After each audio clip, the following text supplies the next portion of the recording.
Olá a todos e todas. Meu nome é Mirna Xavier Gonçalves e eu venho trazer para vocês o trabalho Perspectivas do Ideal Cavalheiresco através do Tarô, aqui para a Ampap desse ano. Eu trago para vocês então a carta do Tarô Waite Smith, de 1909, a carta Cavaleiro de Espadas, que foi idealizada por Arthur Waite e foi ilustrada por Pamela Colman Smith. E essa carta, dentre todas as 78 cartas do tarô, dentro desse tarô em específico, do tarô Waite Smith, essa carta ela tem uma particularidade. Ela é uma das únicas cartas que tem uma comparação trazida pelo próprio autor para poder fazer a construção do sentido da carta dentro do baralho, tá?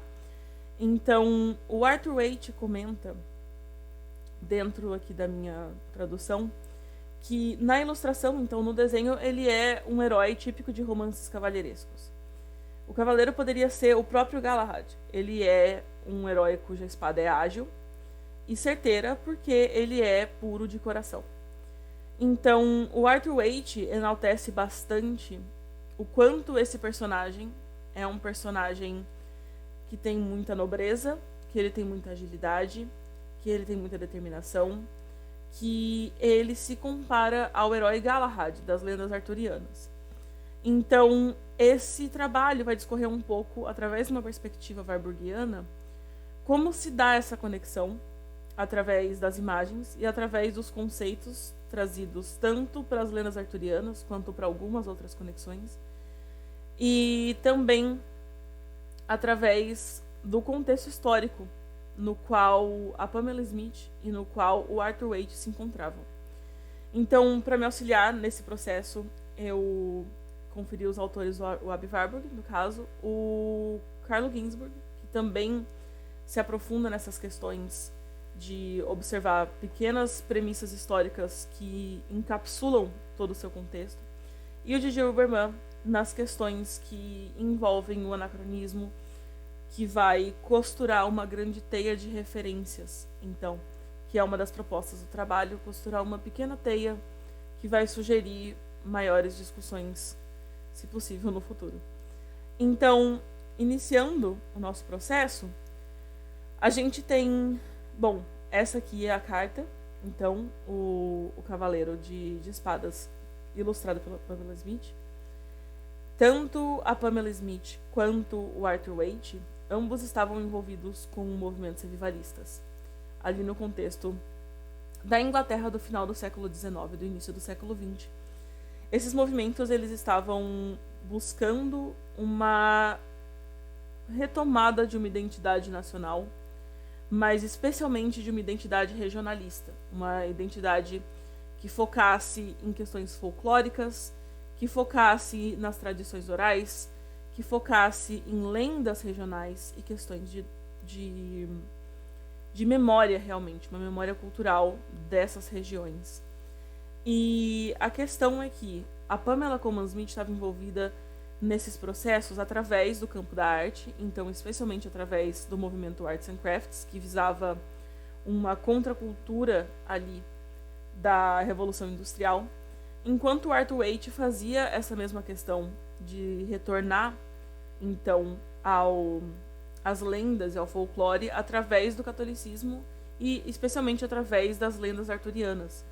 E ele fazia todos esses movimentos atrelado a movimentos ocultistas também.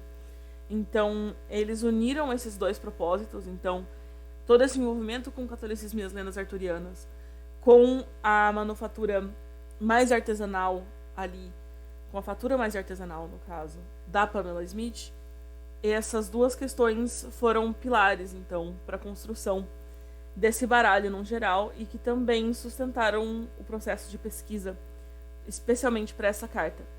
Porque as duas conexões que eu vou trazer aqui para comparar com o Cavaleiro de Espadas são, primeiramente, o Galahad, que já é dado, então, pelo Arthur Waite como uma comparação possível para a carta, tá?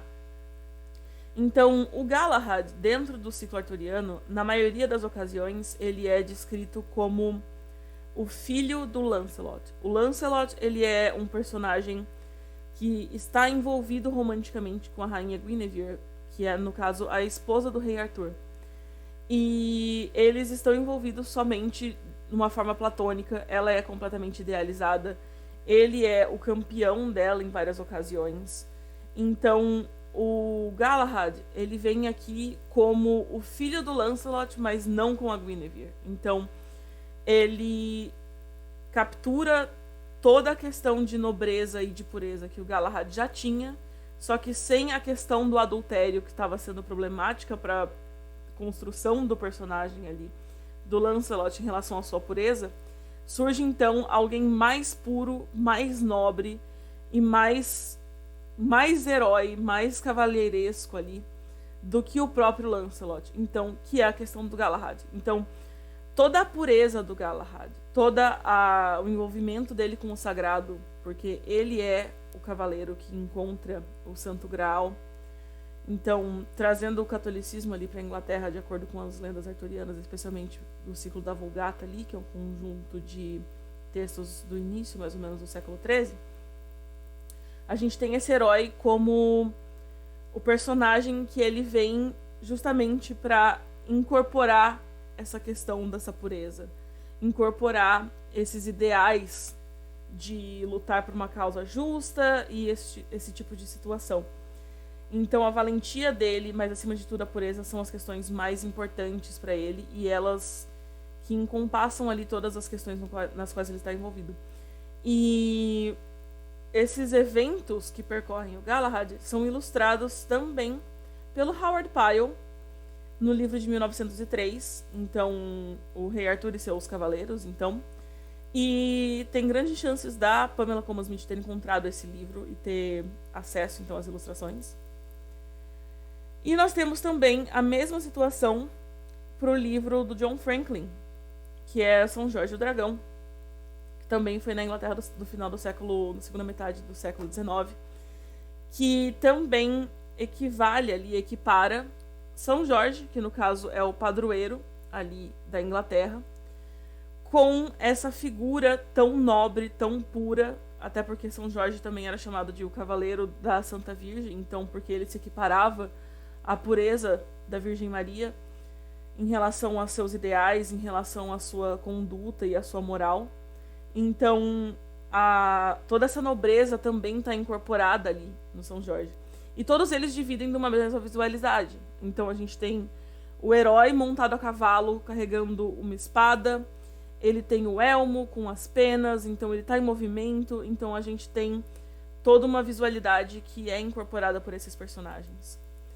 Só que toda essa idealização cavalheiresca cai por terra a partir da Primeira Guerra. Então a gente tem uma ruptura fortíssima com essa questão do herói que morre em batalha de uma maneira nobre, que morre em batalha por um ideal maior na Primeira Guerra, que um contato absurdo de todo mundo com a crueldade da guerra e com a crueldade das trincheiras e das questões de guerra mesmo.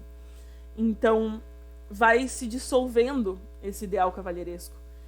Então, como que ficaria esse cavaleiro, depois dessa grande ruptura que se deu?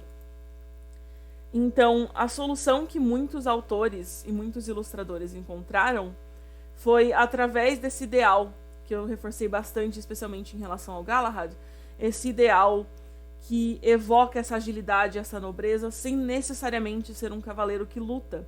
E também subverter a figura do cavaleiro. Então a gente tem, por exemplo, aqui alguns exemplos de cavaleiros que são um cavaleiro que é um pássaro, um cavaleiro que é uma cavaleira, no caso, uma mulher, um cavaleiro que está voando numa vassoura de bruxa, ao invés de ser um cavaleiro montado num cavalo. Então nós temos variações tanto de conceito quanto de visualidade para o cavaleiro após essa ruptura na Primeira Guerra, o que nos deu novas possibilidades para esse cavaleiro ao longo dos anos. Essa aqui é a minha bibliografia e muito obrigada pela atenção de vocês.